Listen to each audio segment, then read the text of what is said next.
ቀድሞ ዘሩ እየተዘራ ስለሆነ ፍሬው መታየቱ አይቀርም። እኛም በአውሮፓ ዋንጫ የሚጫወቱ የአፍሪካ ልጆችን እነ ሳላን እነ አሌክዛንደርን እነ ኤቶን እነ ድሮግባን እናያለን።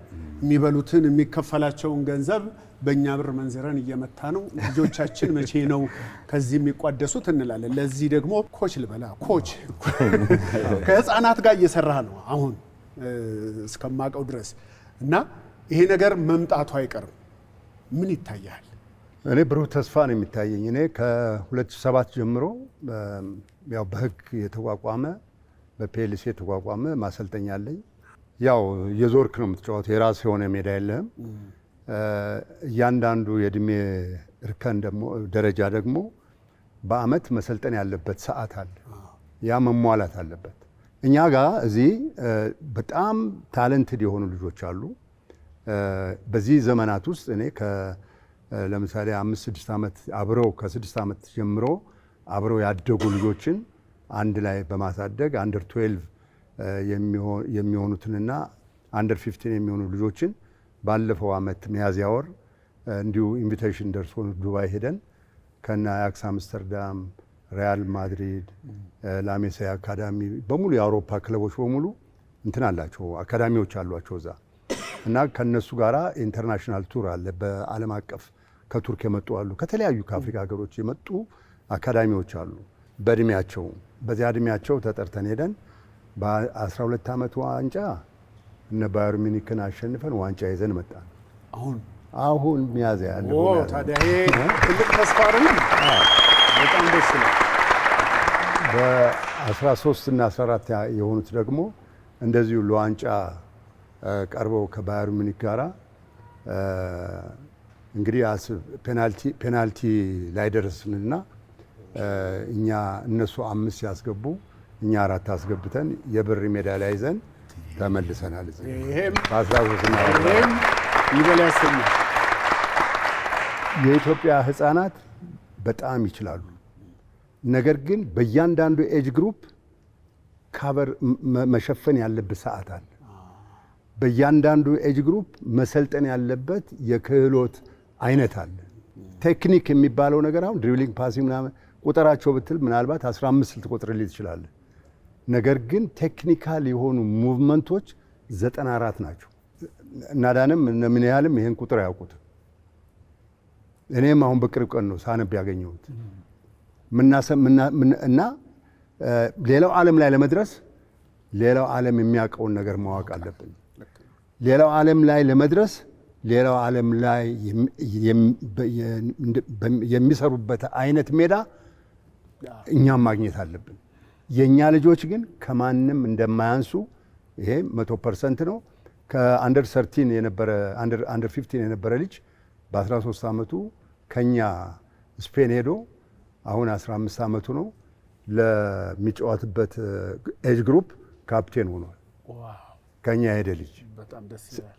እንግዲህ ይሄ ልጅ ነገ ተነገ ወዲያ መጥቶ የኢትዮጵያን ብሔራዊ ቡድን ማይቀላቀልበት አንዳችም ምክንያት የለም። ግን ልዩነት ይፈጠራል። ስፔን ስለጥን ከርሞ እዚህ ጋር ስትመጣ እሱ ሲሮጥ ይሄኛው ኳስ ያቆምበታል። አትስጠይ ብሎ በቆመበት ይሰጠዋል። ድብልቅልቁ እንዳይወጣ አንድ አይነት ዓለም አቀፋዊ የሆነ ስልጠና እንዲኖር ልጆች በስርዓት እንዲያድጉ ቢደረግ ከፍተኛ የሆነ ውጤታማ የሆነ ትውልድ መፍጠር ይቻላል የሚል እምነት አለ እንጂ በእኛ በኩል እኔ ሰክሰስፉል ነኝ። የምፈልገውን ነገር በሙሉ አሳክቻለሁ። በጣም ደስ ይላል። እናመሰግናለን። እጅግ በጣም እናመሰግናለን። እንግዲህ አንተ ያስተካከልካቸው፣ አንተ የመራሃቸው፣ እነሱም ደግሞ የራሳቸውን ወደ ታች ሲያወርዱት በትውልድ እየተቀጣጠለ ከፍ ያለ ተስፋ ይታየናል። ለልጆቻችን ብሩህ ጊዜ ይታየናል። እስቲ ቅድም ስለ አንተ ተናገሩ። አንተ እስቲ ስለ እነሱ ዝም ብሎ አጫጭር ነገር እናውራ። ማን ነው ነጭናጫ ከነኝ መሃል? ያለምንም ማብራሪያ ሲነኳቸው ሁሉም ነጭናጮች እንኳቸው በቃ ይጫወታሉ፣ ይቀላልዳሉ። እኔ እውነት ለመናገር ከሆነ እንደ ልጆቼ ነው ማያቸው። አዳንንም ቢሆን እኔ እንዲህ ነው ብዬ መናገር አልፈልግም እንጂ ከቤንች አውጥቼ ባዳነ ተሰድቤያለሁ። ባላንም ብሔራዊ ቡድኑን ለቅቄ ሄጃለሁ።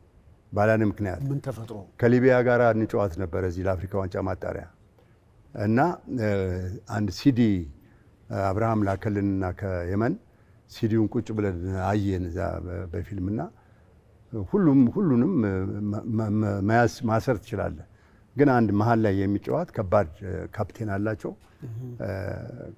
እሱን ማቆም ያስፈልጋል። እሱ ካልቆመ እሱ ነው ኳስ የሚሰጣቸው፣ እሱ ነው ጎሉን የሚያገባው፣ እሱ ነው ቁልፍ ሰዋቸው። እሱ ካልቆመ እኛ ተሸናፊዎች ነን። በሀገራችን ላይ ነው የምንጫወተው። ደግሞ ሊቢያን ካሸነፍን እኛ ሊቢያ ያኔ ከአፍሪካ 2ኛ ደረጃ ነች። እንግዲህ እኛ 137ኛ ነን ምናምን። እሱን ካሸነፍን አፍሪካ ዋንጫ እንገባለን። በዚያ በእርግጠኝነት ነው የምነግርህ። በኋላ ከልጆች ጋር ተነጋገርና ሁሉን ነገር ከጨረስን በኋላ አሁን እሺ ይሄን አያችሁት፣ ሁሉም ማኔጀብል ነው፣ ሁሉንም ነገር ማኔጅ ማድረግ እንችላለን፣ ግን ይሄን ሰውዬ ማን ነው የሚያቆመው?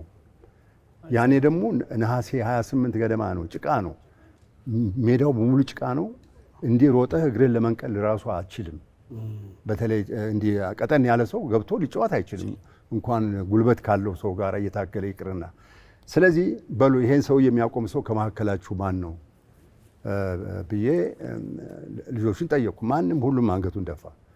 እኔ ግን አንድ የመረጥኩት አለ አሉ። አዳነ ያኔ ሌፍት ፉልባክ ነበር የሚጫወተው፣ በግራ በኩል ተከላካይ ነበር የሚጫወተው።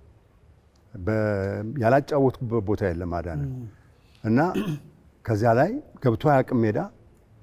እኔ ግን አንድ የመረጥኩት አለ፣ እሱም አዳነ ነው። አዳነ ይሄን ሰውዬ ያቆመዋል። ሲቆም ይቆማል፣ ሲራመድ ይራመዳል፣ ሲሮጥ ይሮጣል። ሌላ ስራ የለውም። እሱ ኳስ ተቀብሎ ለጓደኞቹ ሰጥቶ ጎል ከገባ አዳነ በማግስቱ ሻንጣውን ይዞ ሐዋሳ በኋላ ይሄ ነው አሉ። ማንም ሰው ተቃውሞ አላሳየም። ከዛ በኋላ አዳነ እሺ አዳነ እንዴት ነው አልኩት። ኮች እኔ ሰውዬ ካላቆምኩት በጣም ኃይለኛ ቁመና ያለው ነው፣ ጉልበት አለው፣ ኳስ ይችላል፣ ሄደር ነው። በምንም አይነት ተአምር ያለሱ ማንም ያቆመው ያንን። ስለዚህ አመጣሁና ተከላካይ ስለሆነ መሀል ሜዳ ላይ እንዳይጫወት ብሎ የወጣ ህግ የለም። ግን ተከላካዩን አምጥቶ እዚህ መሀል አስገባው ተብሎ አዳነ ሰውየው ሲቆም ይቆማል፣ ሲሮጥ እንደውም መሮጥም ከለከለው። ቆመ። በ45 ደቂቃ ውስጥ ተቀይሮ ወጣ እና ህዝቡ ሲያይ አዳነ አይሮጥም። ምን ሆኗል ዛሬ? አዳነ አይንቀሳቀስም። ሁለተኛ ሜዳም ገብቶ አያውቅም። ጮኸ፣ አዳነን አውጣለ። ትልቁን ስራ እየሰራልኝ ያለው አዳነ ነው። አዳነን ቀይር አለ። እንደውም መልእክት መጣ ከላይ ትእዛዝ፣ አዳነን አስወጣና ከሌን አስገባ የሚል ሂድና አላስወጣም ብለህ ንገር ብያልኩኝ። ሄዶ ያ ሰውዬ ደግሞ ሄዶ ምን አለ ጓደኛችን ነው ምን አለ ሳይናገር ወስዶ ተናገረ። በኋላ እዛ አመራሩ በጣም ተናደዱ። 1-0 እንዲያውም ጎል ሁሉ ታፈሰ ተስፋዬ አግብቶ ሁለተኛ ጎል ሽረውብን 1-0 አሸንፈን ወጣን። ለመጀመሪያ ጊዜ የኢትዮጵያ ብሔራዊ ቡድን አሸንፎ እንኳን ደስ ያላችሁ ጎበዞች ብሎ ሳይጨበጡ የቀሩበት ቀን ያኔ ነው። እኔ ትእዛዝ አዳንን አላስወጣሁትማ እና አልተሸለሙም። ከዛ በኋላ ሄዱ። አብሬያቸው ኢትዮጵያ ሆቴል ነበሩ። ሰበሰብኳቸው። ወንዶች ናችሁ፣ ይሄ ቡድን አፍሪካ ዋንጫ ያልፋል፣ እኔ ግን ከኔ ጀምሮ ከእናንተ ጋር የለውም አልኳቸው። ከእናንተ ጋር የለውም አልኳቸው። አረ ኮች እንዲያውም እድሉ ደረጀ መጣና ኮች አንተ ማታውቀው እኮ አለ፣ ስንት ሳቦታጅ ይሰራል እዚህ፣ አንተ ለምን ይሄ ቡድን ያልፋል ባካለ።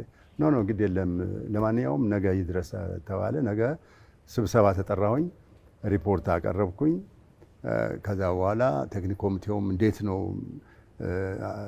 ተናገሩ ተባሉ። በጣም ጥሩ ቲም ነው፣ ቱኒዚያን አቁሞ ማሸነፉ በጣም ከባድ ነው፣ ጠንካራ ነው፣ ይህ ቡድን ለአፍሪካ ዋንጫ ያልፋል የሚል እኔም ሪፖርት የሰጠው።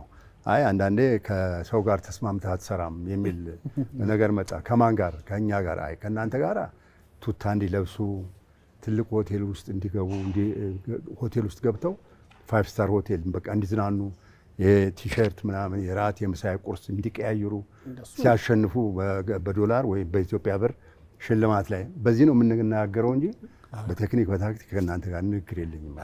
እንደዚህማ ከሆነ እንዴት ምን ያደርጋል ከሌለ አልኩና ወረቀት ስቤ በራሴ ፈቃድ ስልጠናውን ኢትዮጵያ ብሔራዊ ቡድን በራሴ ፈቃድ ለቅ ያለው ብዬ ደብዳቤ ሰጥቼ ወጣሁ እና ሌላ አሰልጣኝ ተመጣ።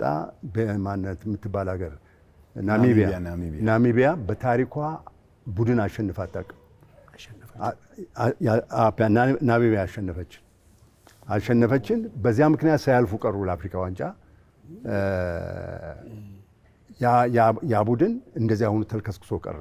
ይቅር እነ ስፔን እነ ፖርቹጋል እነ ብራዚል የተጫወቱበት ባንሄድ አፍሪካ ዋንጫን ከዛ በኋላ ማለፍ አልቻልም።